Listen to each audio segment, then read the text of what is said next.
I'm starting to imagine this dying firefighter getting a pint of my blood and then whammo, sitting upright in his hospital bed and crying, "I'm alive!" He and I would be in People magazine together, and maybe on the Today Show, and he'd be really young and really cute. And maybe one night he'd say he had feelings for me, and I'd have to figure out if it was like narcissism or something if you slept with someone who had your blood inside of him, and then I'd decide it wasn't. And we'd be all happy together, and when people asked how we met, we'd say, "It's the craziest story." Luckily, the questions got easier after the whole blood type thing. It was amazing how many diseases I'd never had. Then I got to the really interesting question. Have you had any homosexual intercourse since 1980? "Amanda," I said, "why do they want to know about my sex life?" "AIDS," she replied. "But yeah, they already asked about that a couple of times. This is just about intercourse. Maybe they just want to double check." "Then why don't they ask you about your sex life? I've seen some of the guys you've slept with, and I wouldn't want any of their microbes in my arteries." "Excuse me?" "Except Simon. I'd take a little Simon in my blood." "Can't you just let it rest for 10 minutes? "And do what? Knit?" The Earth Mother 3 people ahead of us turned around and gave me a nasty look. She'd probably just put her knitting back in her bag in order to fill out the form. And actually, she wasn't the only one giving me a nasty look. It seemed like everybody was on their anti-Jasper bandwagon. Did the fact that the World Trade Center had just been destroyed mean that I couldn't act normal with Amanda?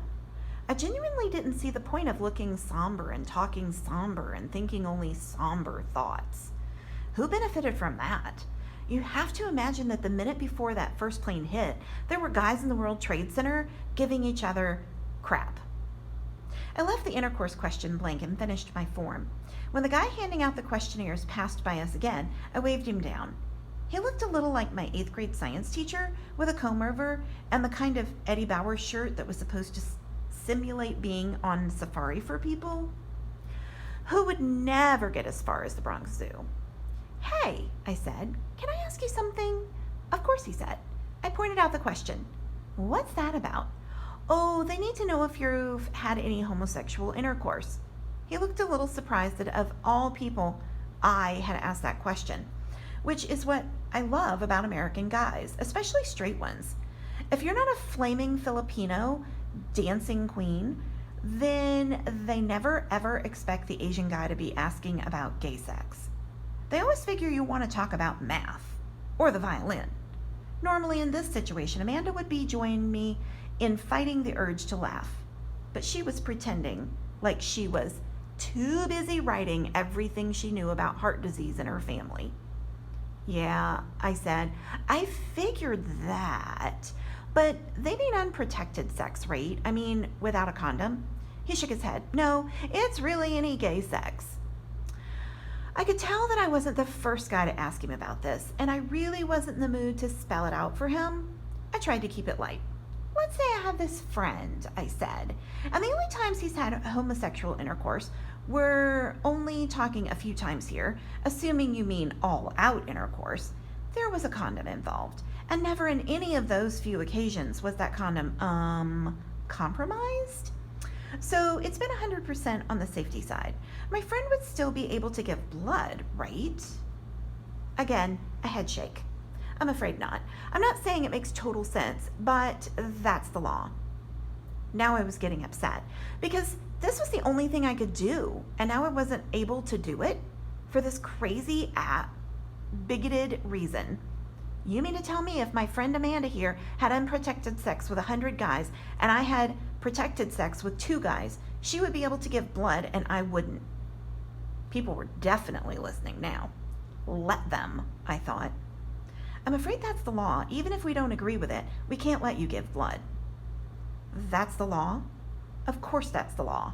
Because who would want to give a dying person gay blood, even if it's screened for HIV and AIDS and everything else?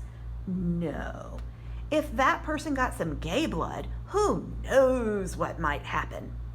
Better to go without blood, right, than get it from a fag.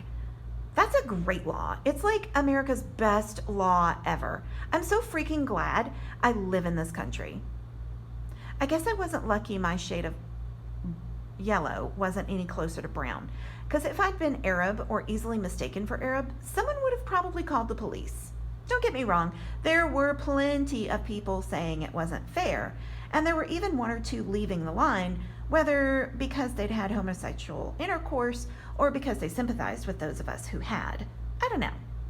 I even felt sorry for the guy who was telling me all this, because clearly it wasn't his law, and clearly he had no desire to be having this conversation. The line was moving forward, and we were just standing there. "I'm sorry," the guy said. I turned to Amanda. "Let's go. I know when I'm not wanted." But Amanda wasn't moving. "I can meet you later," she said. "I'll ask him to take double so I can give for both of us." That's not the point, I wanted to say, but I honestly wasn't clear what the point was anymore. "Fine," I said. "I'll see you later." Even though I was pretty sure that I wouldn't. Amanda would spend the next couple of weeks calling, but I wasn't going to pick up. I left the line and didn't look back. The air was as tainted as ever. It wasn't the kind of smell you got used to, the kind that your nose or your mind adjusts to. I checked my cell phone, and now it wasn't getting reception. I knew there were people around, even if my friends were off at school. Many of their moms would have taken me in. But I didn't want to see any of them. So I just walked around for a while, seeing all the aimless people, picking up papers as I went. Some of them the pages that had been pushed across the Hudson, some of them our own Brooklyn garbage. Left behind for no reason other than there was no reason to keep them. Coupon sections from Sunday papers, those Chinese takeout menus, law firm receipts, printed out emails, takeout menus from the World Trade Center area,